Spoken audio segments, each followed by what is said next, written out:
Genesis chapter 4 verse 17 to 22. 17. Cain made love to his wife, and she became pregnant and gave birth to Enoch. Cain was then building a city, and he named it after his son Enoch. 18. To Enoch was born Arad, and Arad was the father of Mehujael, and Mehujael was the father of Methushael, and Methushael was the father of Lamech. 19. Lamech married two women, one named Adah and the other Zillah. 20. Adah gave birth to Jabal, he was the father of those who live in tents and raise livestock. 21. His brother's name was Jubal, he was the father of all who play stringed instruments and pipes. 22. Zillah also had a son, Tubal-Cain, who forged all kinds of tools out of bronze, and Aaron Tubal-Cain's sister was Naamah. Nagpatuloy ang lahi ni Cain. Nagkaanak siya kay Enoch at nagtayo ng lungsod na ipinangalan dito.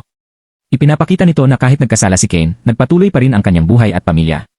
Si Jabal pinagmulan ng mga taong nagpapastol at naninirahan sa tolda. Si Jubal pinagmulan ng musika, mga instrumento. Si Tubal-Cain gumagawa ng mga kasangkapang metal. Ngunit ipinakita rin kay Lamech ang paglaganap ng kasalanan, tulad ng pagkakaroon ng higit sa isang asawa.